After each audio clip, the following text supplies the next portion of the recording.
Hello students, आज हम आपकी वर्कशीट 54 जो कक्षा छठी से 8वीं तक के लिए आई है उसको डिस्कस कर रहे हैं। यह दिनांक 5/9/2020 के लिए है। आज की वर्कशीट हमारी जो पिछली वर्कशीट थी जिसमें हमने रंगों के बारे में बात करी थी उसी के ऊपर है, और इस वर्कशीट में हम दोनों हिंदी और इंग्लिश मीडियम को साथ में डिस्कस करते हुए चलेंगे। तो ये दोनों सब तरह के बच्चों के लिए जो मीडियम वाले हैं हिंदी और इंग्लिश उनके लिए फायदेमंद है। तो सबसे पहले कुछ तस्वीरें देखते हैं।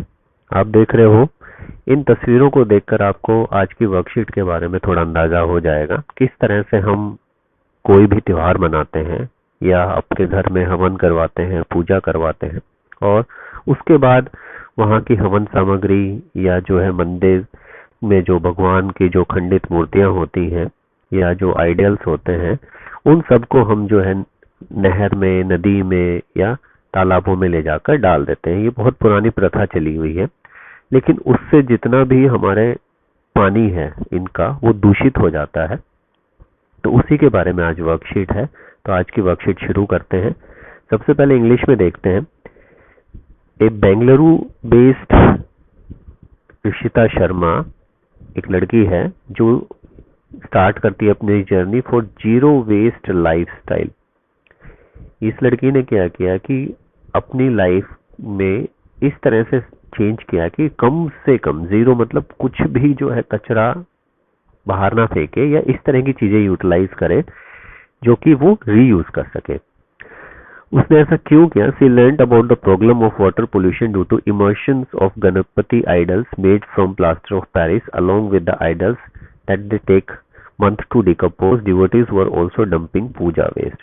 जब उसने देखा कि लोग जो है गणपति पूजा, जो है दुर्गा पूजा, इन सब में जो है बहुत बड़ी बड़ी अच्छी सुंदर सुंदर मूर्तियां जो है स्थापित करते हैं और 10 दिन की पूजा के बाद जो है वो उनको विसर्जित कर देते हैं, लेकिन विसर्जन के बाद भी जो है वो काफी दिनों तक पानी में ऐसे ही रहती है, क्योंकि वो किसकी बनी होती है? एक रसायन होता है जिसका नाम है प्लास्टर ऑफ पेरिस, जिसको कि खत्म होने में, डिकम्पोज होने में जो है लगभग 1 से 2-3 महीने लग जाते हैं। तो उसने सोचा कि मैं भी अपनी जो लाइफस्टाइल है वो चेंज करूं और किसी भी तरह से इस तरह की गंदगी पानी में ना जाए। एक इशिता नाम की लड़की जो कि 6 साल की है, उसने जो है अपशिष्ट शैली को अपनाया। अपशिष्ट शैली जो था कि मतलब जिसमें गंदगी कम से कम हो, और ये सब चीजें उसने जल प्रदूषण से जो है देखी। और अब आप देखोगे कि क्योंकि लॉकडाउन का समय था तो लोगों ने जो है त्योहार उतने भव्य तरीके से नहीं मना पाए और काफी अपने चीजों में बदलाव किया। तो ये प्लास्टर ऑफ पेरिस से बनी हुई चीजें दिखा रखी हैं, कुछ खिलौने जो बनाए जाते हैं, और इस तरह की पैकिंग में प्लास्टर ऑफ पेरिस आता है, जिसको कि हम सामान्य भाषा में पुट्टी भी कह देते हैं, या आपने देखा होगा छतों के डिजाइन या इस तरह से बहुत सारी चीजें इससे बनाई जाती हैं। अब क्योंकि इस साल जो है लॉकडाउन था तो बहुत सारा जो है लोगों ने अपने फेस्टिवल मनाने के तरीके में बदलाव कर दिया और कुछ सिंपल से स्टेप्स ऑनलाइन देखे गए, जिसमें देखा गया कि गणपति के जो मूर्तियां हैं वो आप घर में ही मिट्टी का इस्तेमाल करके, क्ले मिट्टी का जो बच्चे खेलने के लिए इस्तेमाल करते हैं, या कुछ इको फ्रेंडली चीजों का इस्तेमाल करके भी बनाया जा सकता है। और रंगों का भी उसके अंदर आप अपनी किचन से जो है ऑर्गेनिक रंगों का इस्तेमाल कर सकते हैं। You can use organic colours, जैसे कि हमने पिछली वर्कशीट में देखा था कि हल्दी का इस्तेमाल करके येलो कलर, बीटरूट का इस्तेमाल करके रेड कलर हम ले सकते हैं। तो ये जितने भी बदलाव किए गए उससे फायदा क्या हुआ? हमारे पर्यावरण को आप देख रहे हो कि पीछे जब 2-3 महीने लॉकडाउन रहा तो आपने देखा होगा कि पर्यावरण कितना शुद्ध हो गया। ये हल्दी और चुकंदर के रंगों से पर्यावरण हितैषी जो है आइडल्स बनाए गए हैं। तो इसके अंदर जो है उन्होंने जो क्रिएटिव आइडल्स थे उनको यूज करना शुरू किया गया, जैसे चॉकलेट से, सोयल से, पत्तों से, वेजिटेबल से। आप देखोगे तो बहुत सारी चीजें होती हैं।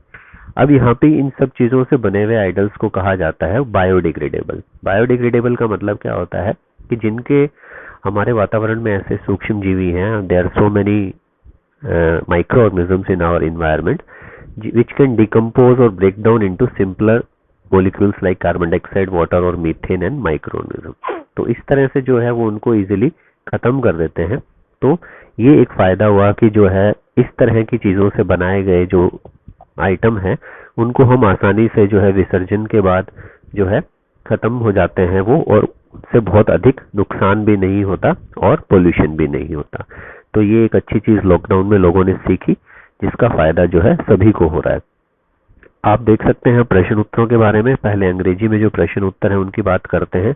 What are creative idea used by people to make idols nowadays and why do you think they are using these materials. तो इसमें हम जो है क्रिएटिव आइडियाज में आप देखोगे कि पीछे जो आपकी वर्कशीट है उसके अंदर अगर हम देखें तो ये वाला जो है आप उसका अंदर आंसर लिखोगे कि people started using creative ideas like chocolate, red soil leaves, newspaper, vegetables and other biodegradable which can decompose break down into simpler products easily. ठीक है, हिंदी के अंदर भी जो है आप ये लिख सकते हो कि मूर्ति बनाने के लिए रचनात्मक तरीके जैसे चॉकलेट, लाल मिट्टी, अखबार, सब्जियां, इस तरह के निम्नीकरण पदार्थों का इस्तेमाल उपयोग करना शुरू किया। तो ये आपका जो है क्वेश्चन 1 का उत्तर है, ये ध्यान में रखना आप। अब उसके बाद जो है आगे चलते हैं। क्वेश्चन नंबर 2 जो है आपका, उसके अंदर क्या है, classify the following as biodegradable and non biodegradable. तो बायोडिग्रेडेबल वो जिनको जो है वातावरण जो है आप निम्नीकरण कर देता है, नॉन बायोडिग्रेडेबल जिनको नहीं कर पाता। तो इसमें जो है मैं बी लिखूंगा वो बायोडिग्रेडेबल है और एन बी लिखूंगा वो नॉन बायोडिग्रेडेबल है। तो ये आपका प्लास्टिक नॉन बायोडिग्रेडेबल है, वेजिटेबल्स बायोडिग्रेडेबल है, न्यूज़पेपर भी बायोडिग्रेडेबल है और ग्लास नॉन बायोडिग्रेडेबल है। ठीक है। अब third, what are different materials being dumped into rivers as puja waste, what do you think can be alternative way to dispose of this. अब आपने देखा होगा कि हमने घर में हवन करवाया तो उसमें कुछ फ्रूट्स भी रखे, हमने हवन में जो अग्नि जलाई थी उसके लिए हमने लकड़ी का इस्तेमाल करा, उसमें हमने बहुत सारी और चीजों का इस्तेमाल करा, और लास्ट में आपने देखा होगा कि पंडित जी क्या कहते हैं कि भाई इनको विसर्जित कर देना पानी में, उससे क्या होगा, पानी वेस्ट हो जाएगा। तो आपको इस तरह की अलग अलग चीजों का नाम लिखना है और फिर ये बताना है कि उनको आप किस तरह से जो है पानी में डालने की बजाय इस्तेमाल कर सकते हैं। जैसे उदाहरण के तौर पे फ्रूट है या कुछ और इस तरह की चीजें हैं, सब्जी है, तो उनको हम जो है पशुओं को डाल सकते हैं चारे के रूप में। अगर जो है फूल वगैरह है आदि है तो उनको हम गड्ढा खोद के दबा दें ताकि जिससे उसमें थोड़े दिनों बाद वो खाद के रूप में परिवर्तित हो जाए। So we can dump the flowers and other things in the soil so that they be converted into the manure. After some times we can dispose the ashes which is left out in the plants or nearby soil, and we can dump the other things also instead of throwing into water. So these are the some, now ये आपका हिंदी में है तो ये हमने उसी में discuss कर लिया था, दोनों एक जैसे ही है प्रश्न उत्तर। ये कुछ जो आइडियल्स है ये क्ले से बनाया हुआ आइडियल है, ये चॉकलेट से बने हुए हैं, ये सब्जियों से बने हुए हैं, ये दाल वगैरह इन सब चीजों से बने हुए हैं। तो उम्मीद करते हैं आपको वर्कशीट पसंद आई होगी। देखने के लिए धन्यवाद। Do like, share and subscribe. Thank you.